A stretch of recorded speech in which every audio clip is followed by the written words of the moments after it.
Guys, magandang umaga sa inyong lahat.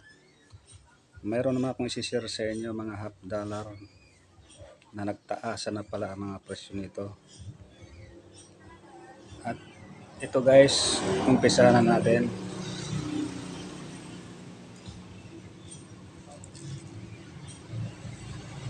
Ito guys, half dollar 1965.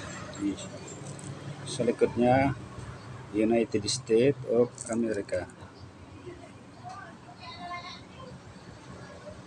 Okay, next tayo. Dito naman tayo sa number 2. Half dollar 1969. Mga ganitong klaseng date guys, medyo mababa ng konti ito. Sa likod niya, United States of America. Okay, next tayo. Dito naman tayo sa number 3. Half dollar 1965 pa rin. Liberty.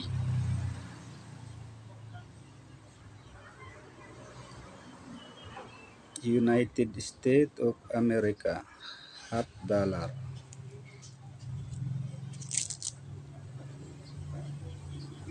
$1965. Okay, next tayo. Dito naman tayo sa number 4. Half dollar 1964. Sa likod niya, United States of America. Alam niyo guys, sa ganitong klaseng date guys, napakamahal pa ito ngayon. Ino-auction pa to sa Queen Week. Starting auction 2,600 hanggang 3,000 US dollar. 1964. Ito guys, 90% silver.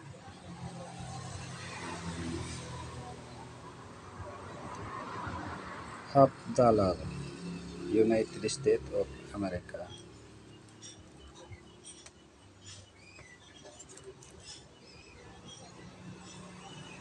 Ito sa pang half dollar. Ito guys, 1964. 5 piraso ito lahat guys. Nabili ko lang dito sa galing Amerika. Matanda na siya. American citizen. Bininta rin sa akin kasi nga matanda na siya. Koleksyon niya rin to. Matagal na niyang inalagaan niya. Ngayon matanda na siya kaya bininta sa akin.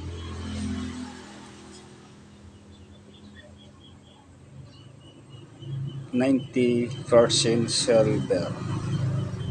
Half dollar, United States of America.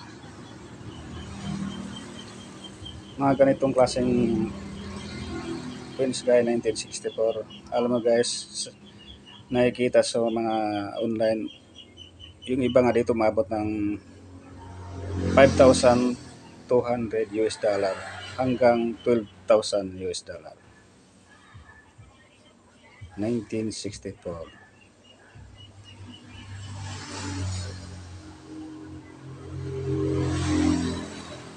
Half dollar. Okay, next tayo. Ito guys, 1964 pa rin. 1964. Liberty. Half dollar.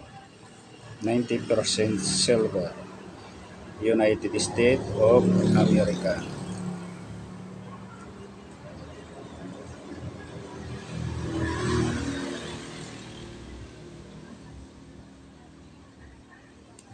$1964. Ang taas pala ng value na ngayon sa ngayon. Talagang tumataas ang value niya. Buti na nagkaroon ako ng ganito. Salamat naman sa mga nagbinta sa akin na American citizen na matanda na siya, binibinta sa akin. Salamat naman at binintay sa akin ng ganito. Okay, next tayo.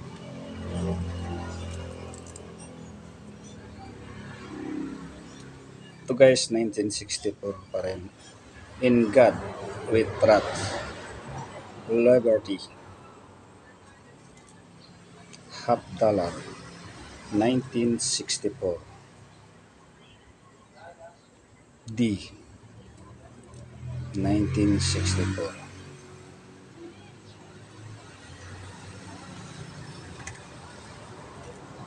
Okay, next tayo. Ito guys, 1964 pa rin. In God We Trust, Liberty, 1964.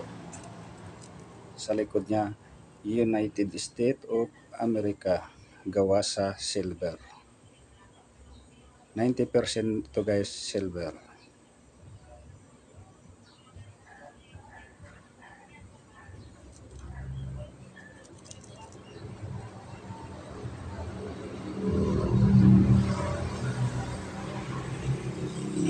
Okay, maraming salamat sa inyong panonood.